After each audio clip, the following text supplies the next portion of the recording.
Welcome everybody to this webinar on melting efficiency for non-ferrous melting. And for this today we have with us Mr. Anand Bam, sir, who has been the consultant in Pune. He has vast experience about 20 more than 20 years, and he will be delivering his experience. His main one of the main skill is about non-ferrous metal, and he's worked more on non-ferrous metal. So I think he will be able to guide us far better than many of the speakers. So he's the right person to talk on this topic. Before we go, I just like to welcome you all on behalf of German Corporation, GIZ, and MHMC, and of course Dynamic Foundry Group. So please welcome Mr. Anand Bam sir, and I request him to take over from me and start the presentation. Thank you, Sandeep sir. Thank you. Welcome you all to this grand evening on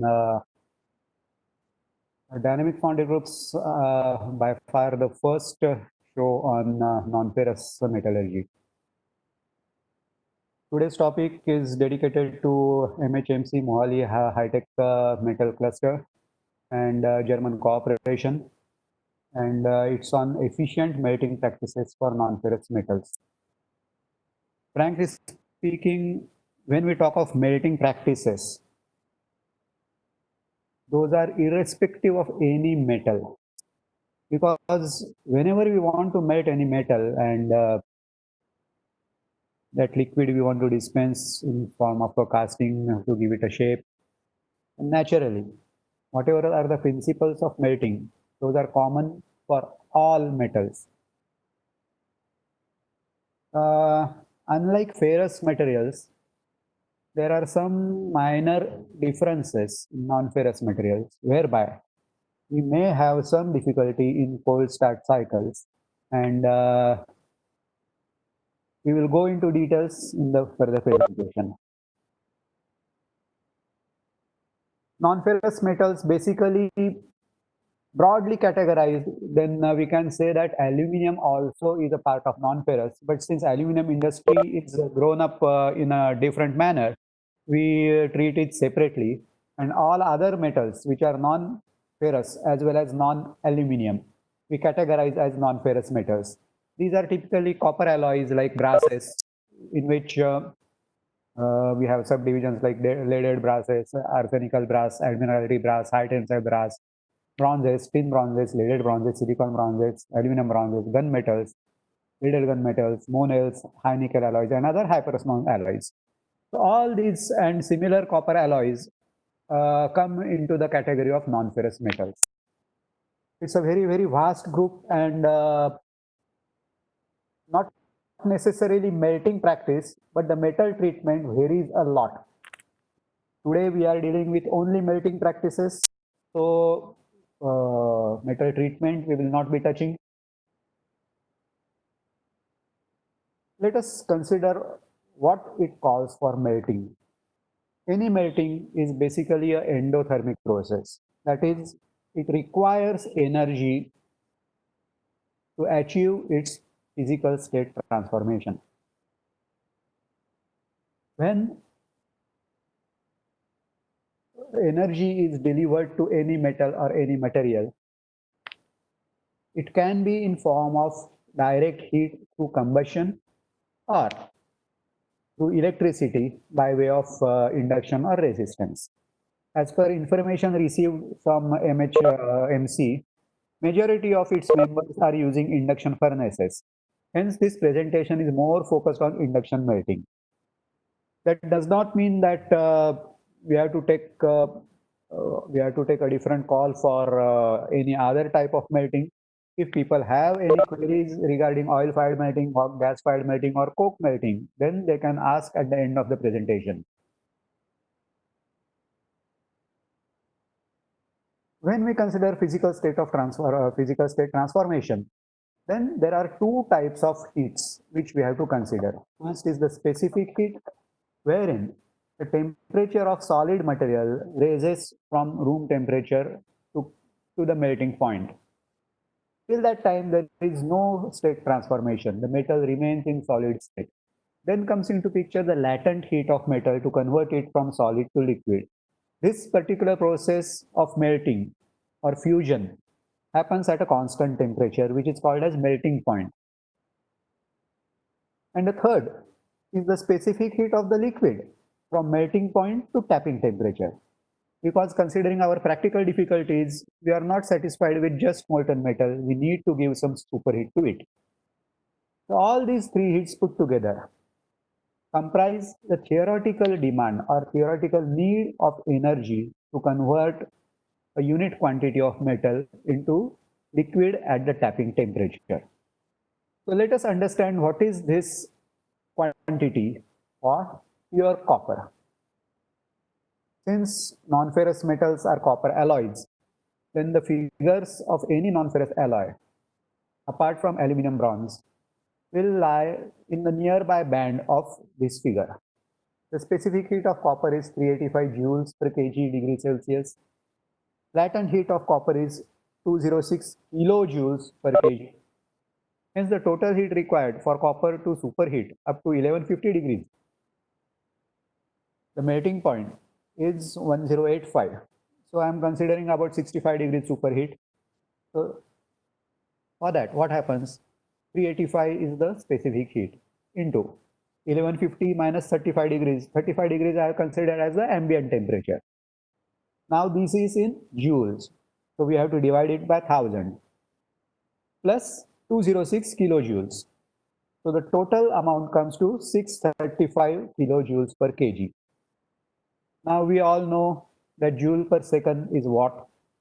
So when we want to convert this kilojoule per kg to kilowatt hour or units per kg, then we have to divide this sum by joules per second. That is, multiply this 635.273 by 1000, divide by 3006. Here comes 76 watt per kg. That is 176 kWh. That is 176 units per ton of liquid metal at 1150 degrees Celsius. Considering the alloy differences, this figure may vary from 170 to 200 units per ton.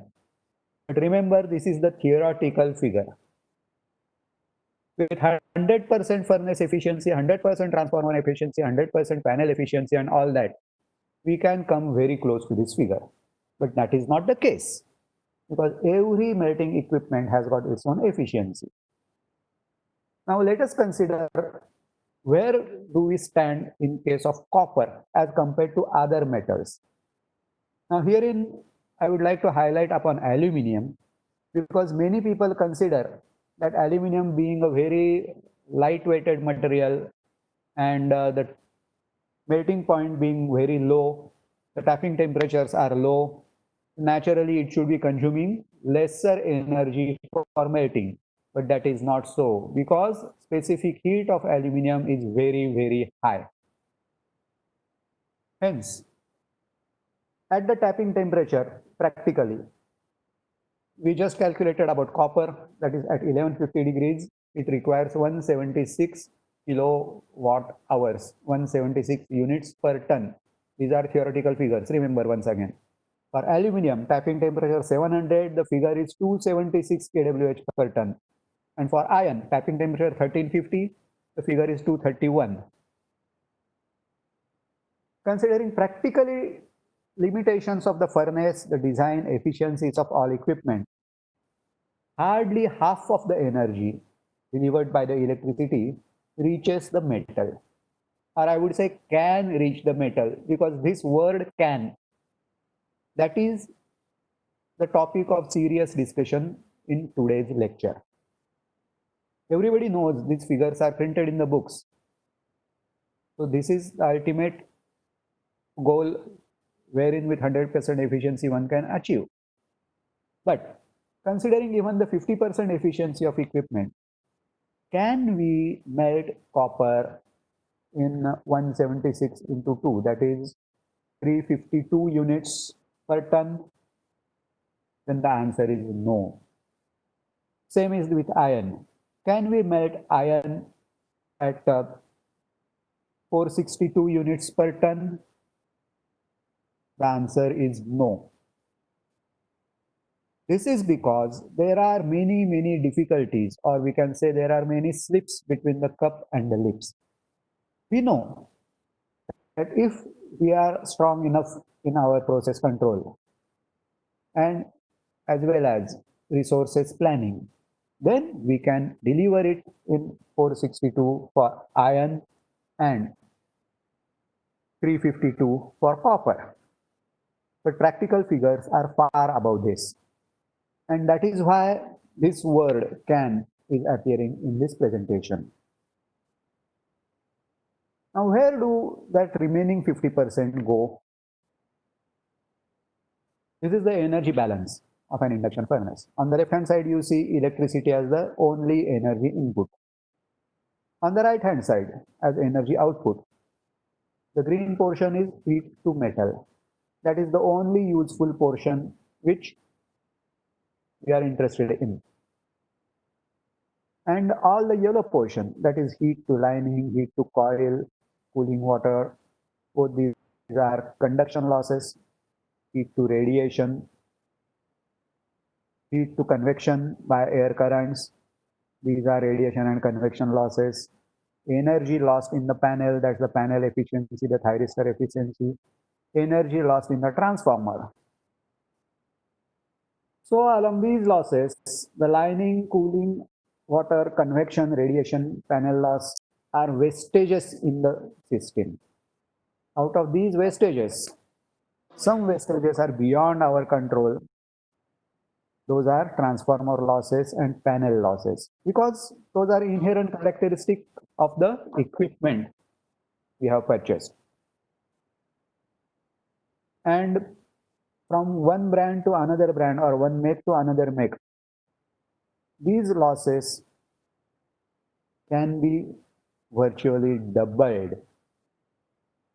Although in totality, the panel loss can be 4% in one case and 3% in another case, 6% in third case, like that. So in totality, although the panel losses are nominal, but from maker 1 to maker 2, the difference can be double. So is the case with transformer. In these cases also we have to consider the loading factor. If the transformer and the equipment is loaded near its full load capacity, or I would say more than 80% load, then and only then these losses are close to the recommended or given losses, stated losses by the manufacturer.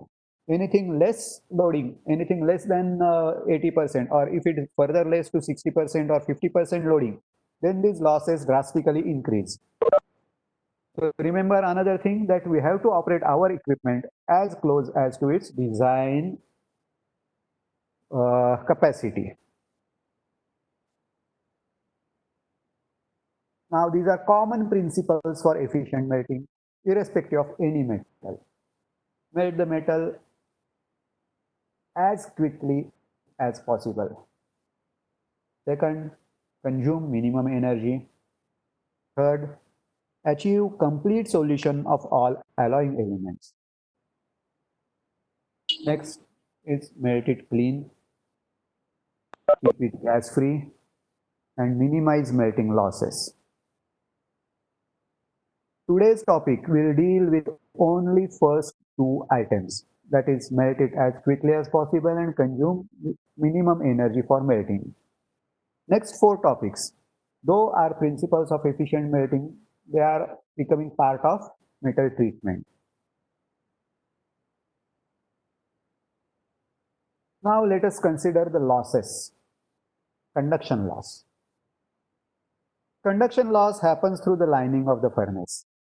Wherein hot metal and molten metal is directly in contact with some other solid, that is the lining itself.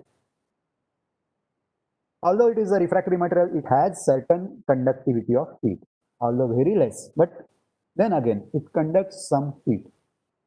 And that heat is carried by lining, goes to the cooling water in the coils, as well as it transmits the full furnace coil. So the thermal resistance of lining depends on the thickness of lining. Naturally, herein many aspects come into picture at the same time. Not only the life of lining or condition of lining, but the former which we use for lining also, that plays important role. Every furnace has got its own former design. Okay, now importance of proper lining. The correct thickness saves conduction losses because the furnace is designed for that optimum thickness of lining. Lining thickness also governs the L by D ratio, which in turn controls the churning of metal. As a thumb rule, we can say that every 1 inch of lining erosion adds to about 10 units per ton of liquid metal as energy consumption. Why? Because 1 inch eroded lining means that much thermal resistance is lost. So your cooling water in the coils comes that much closer to your liquid metal and hot metal.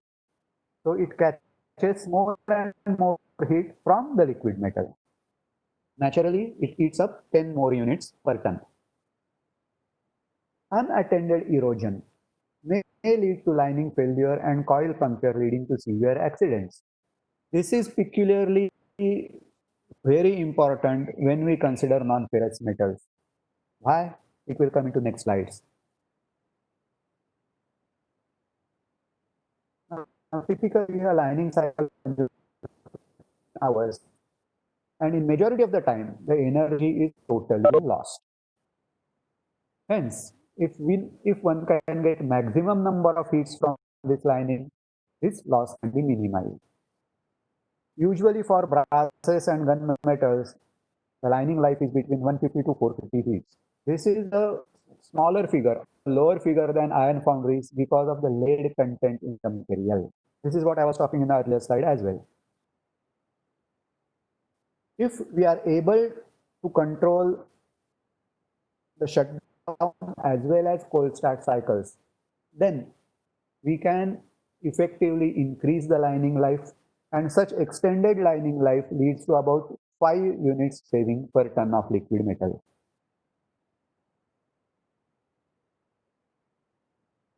Now let us throw some more light on what does lead do. Everybody knows that lead does not have any solubility in copper or majority of any alloying element. Apart from tin, lead does not dissolve in any other alloying elements. This lead is called as interstitial solid and it is never in solution. So whenever our matrix of basic alloy solidifies, that solidification point is close very high, maybe above 850, 900, 1100, 1050, depending on the alloy which we are using. But at that particular solidification or melting point, the basic alloy has solidified. But this interstitial solid, which is lead, which is not in the solution state, is in still liquid condition. If the casting has got some inherent porosity, or if there is some pressure difference, or if anything happens, any vibration, then this liquid leaves its place in the matrix and comes out in form of smears. In foundry language, we call as sweating, और इन Hindi colloquially हम बोलते हैं इसे casting को पसीना आ गया. Why does it happen? Because lead has got a very low melting point, that is 327.5 degrees Celsius. And if it is a leaded brass, then naturally up to 2% lead is there. That brass might solidify at close to 900 degrees Celsius. So from 900 to 327.5, that cooling cycle may take anything more than 5 minutes, 10 minutes or so. Now, When we talk of a furnace, some or other metal in form of a skin is always adhering to the lining. That metal also contains this 2% lead. If it is a leaded brass, then that lead may go up to 22% leaded bronze, sorry. Then this lead is an interstitial solid in the adhering film of metal. Everybody knows that due to thermal contraction and expansion, lining develops minor cracks on its surface. When the lining is hot, these cracks are most wide, expanded in nature. That is the time when the adjoining metal has solidified, but lead is still liquid. So this smearing or sweating of lead migrates from the surface of that solidified film into the cracks of the lining. As the lining cools down during shutdown, this lead reaches far deep into the cracks and solidifies in the crack along with the lining, cool lining. During the immediate next start, being a metal, this lead gets heated first because it catches the electromagnetic induction. And before melting, there is thermal expansion of any solid. And during this expansion, being well rooted and well seated in the micro crack, it expands and the crack widens with every subsequent heating. This increased crack gathers more lead during subsequent shutdown, and thus this vicious circle continues to eat out the lining.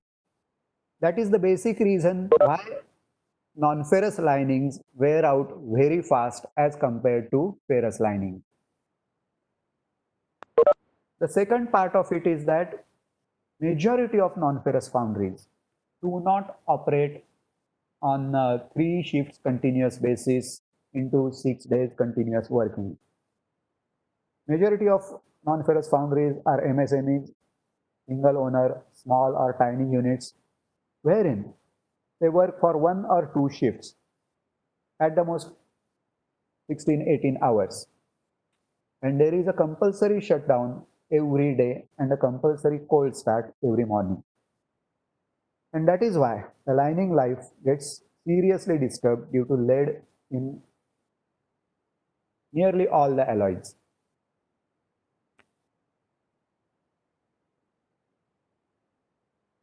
So as we understand in the first slide that extended lining life leads to about 5 units saving per ton of liquid metal. Now how to extend that lining life? By controlling the shutdown and cold start. If we are able to cool the furnace very quickly during shutdown, then this lead may not penetrate far deep into the cracks, thereby helping us in extending the lining life. Second factor is the importance of operating at coil level. This is common for all metals. The coil of furnace delivers energy to metal by electromagnetic induction. Naturally, the energy is delivered radially inwards towards the center from the circular coil in the crucible, in the lining. If we want to melt any metal, then that metal must lie within the coil reach. Anything beyond the reach of coil, anything below or above the coil level, electromagnetic induction does not reach that point. So whatever is within the coil height, that much metal gets molten. Anything below or anything above takes the heat from the molten metal and thereby it affects the performance of furnace. Secondly, any extended depth or height of the crucible or lining hampers our L by D ratio, thereby hampering our churning action. Extending the crucible by deepening the well or grading height above the coil level, one may get a false feeling or false impression that our crucible holding capacity has increased. But that impression is really false because that increased capacity eats away at least 2% of excess energy. That is roughly we can take as 8 units per ton of liquid metal. So operate only within the coil level and save these 8 units.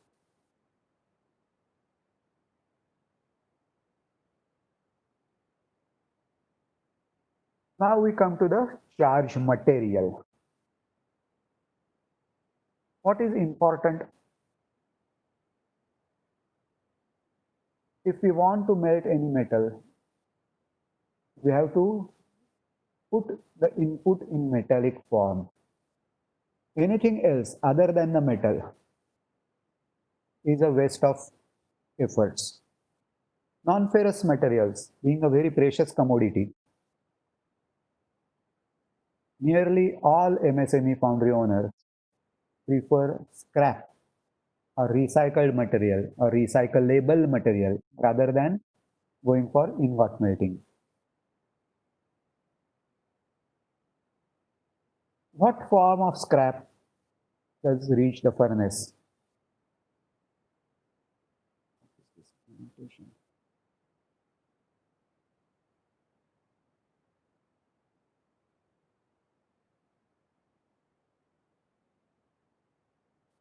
Sandeep, there is some annotation request. I'm not understanding what it is.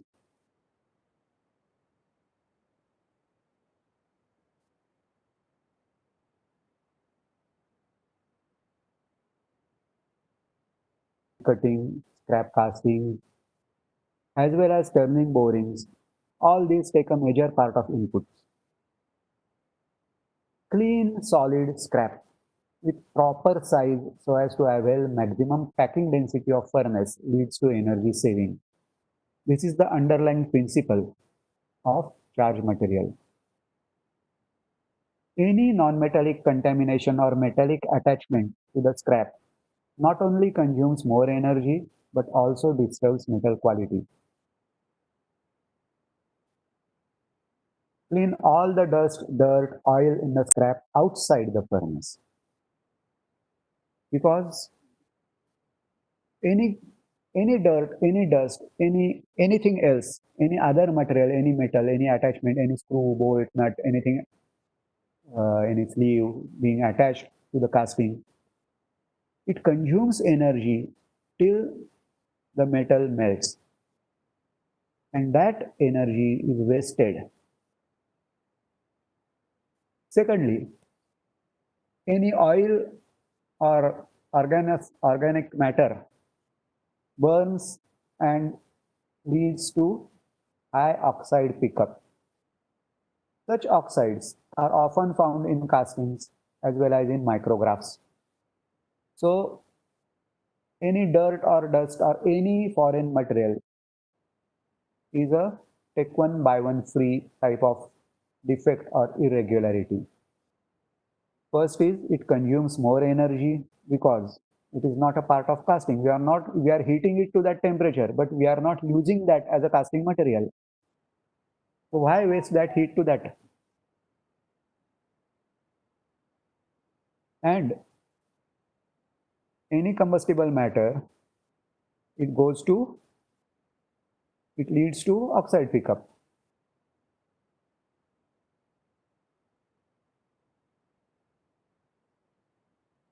For turning borings, dry them well outside. If possible, burn off the coolant on outside of the furnace.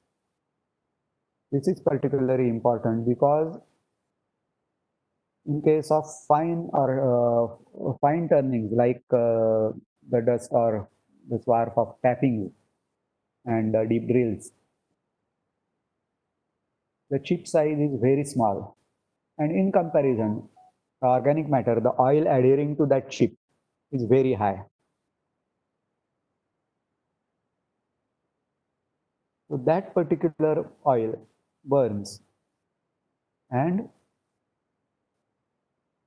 it delivers soot or smoke or carbonaceous material, which in turn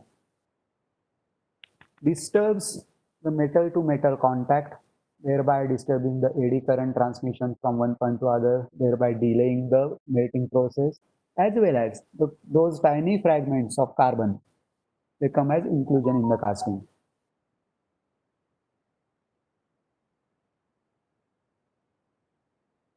When we consider high amount of turning boring or high amount of light scrap as majority of our input, then one has to keep some heel metal. And depending on the size of or the lightness of the scrap, this heel metal can be up to 30% of crucible capacity. So your charge mix or charge material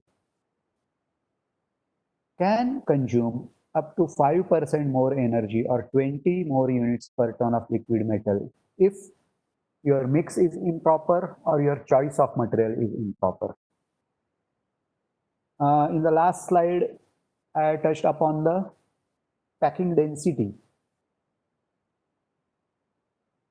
What do we mean by that?